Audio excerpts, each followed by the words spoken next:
Olá pessoal, hoje vamos estudar o conteúdo sobre as placas tectônicas.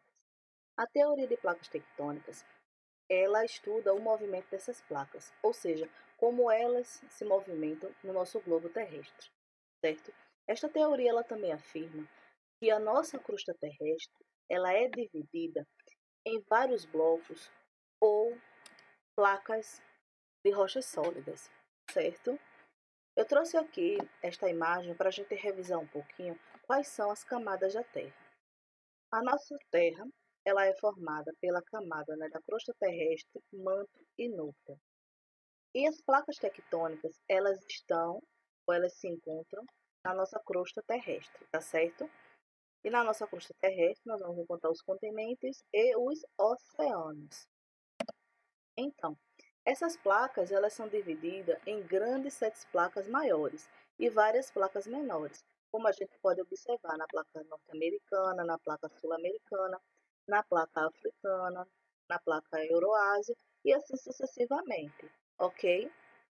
Mas uma coisa que eu digo a vocês é que o tamanho dos nossos continentes ou dos nossos países, eles não delimitam o espaço dessa placa tectônica.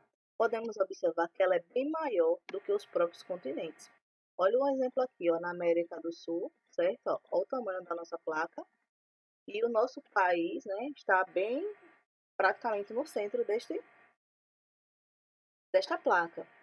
E essas placas tectônicas no nosso globo, eles estão em constante movimento, certo? Porém, muito lento. Esses movimentos, eles ocorrem, né, em cerca de 3 centímetros durante o ano. Pode se parecer pouco, mas durante milhões de anos isso faz uma grande diferença. Eu trago para vocês aqui, certo? Esta imagem mostrando as divisões das placas tectônicas, porém sem, né, os oceanos, ou seja, sem a placa aquática. Então a gente pode observar, ó,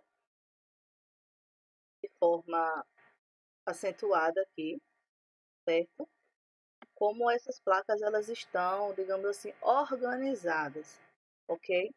Essa parte marrom aqui, elas é o assoalho marinho. O que é o assoalho marinho? É exatamente o fundo dos oceanos. E essas partes coloridas são os continentes propriamente ditos, que a gente conhece, africano, americano, europeu, asiático, etc. Vamos lá revisar.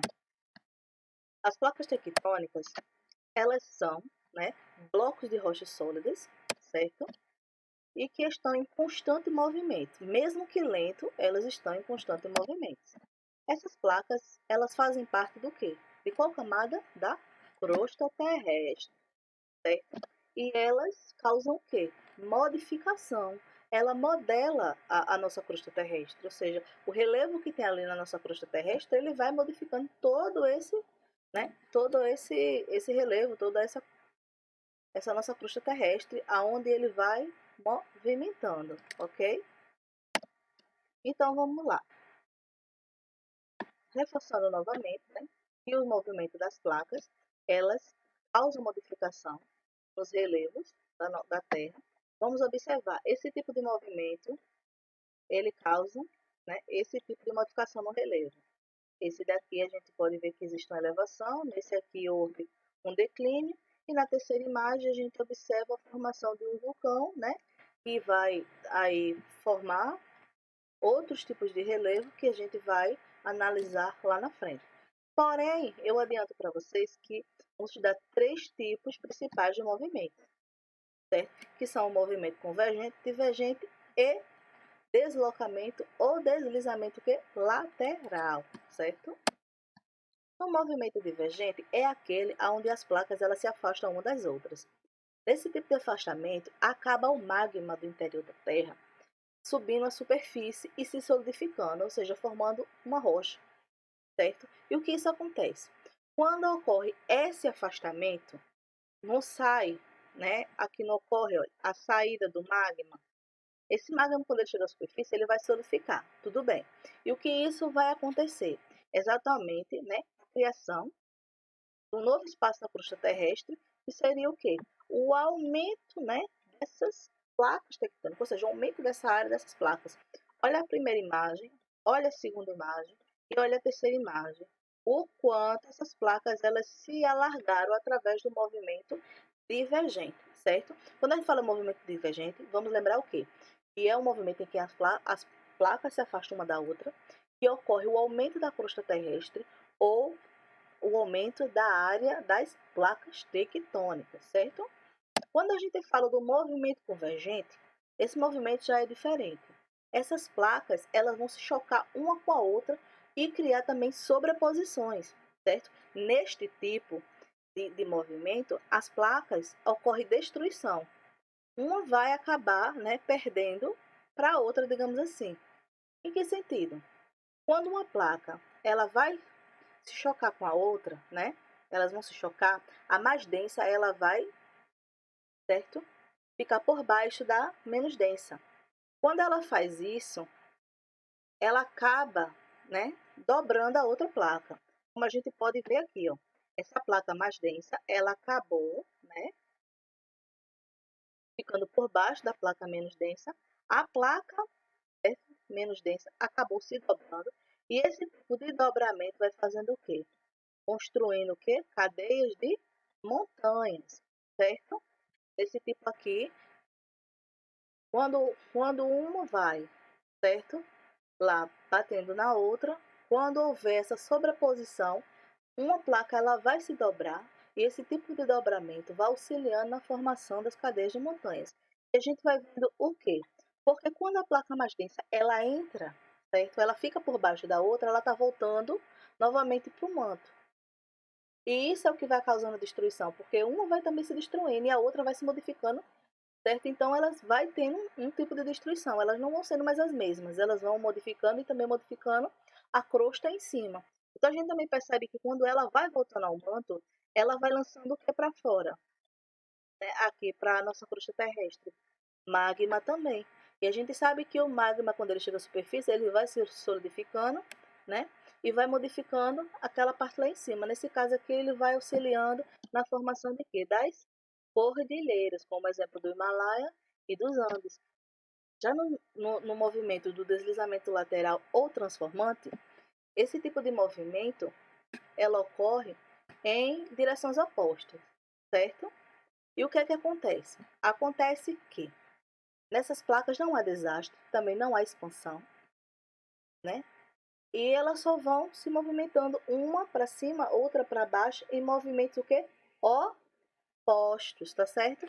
Quando a gente fala desse tipo de movimento, né, de deslizamento lateral, a gente lembra da falha de San Andreas, na Califórnia, que é uma das mais conhecidas. Então vamos lá rapidinho revisar.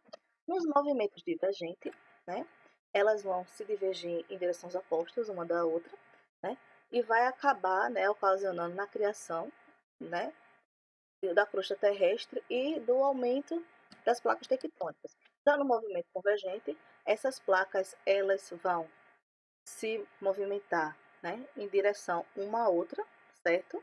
Uma direção igual, ao ponto que uma vai acabar chocando com a outra e vai se sobrepor. Nesse tipo de movimento, né, acaba que a placa mais densa ela vai voltar para o manto, a outra vai se dobrar por conta dessa tensão aí entre elas e vai auxiliar na formação das cadeias de montanhas. Já o deslizamento lateral, ela não vai haver nenhum tipo de destruição e também nenhum tipo de expansão, certo? Ela não vai criar um efeito, a não ser esse tipo de crista aqui, ó, que vai acontecendo, né, que são as transformações, mas ali na crosta, uma coisa bem suave em relação às outras, certo? E ela não causa esse impacto todo como relação às outras, ok?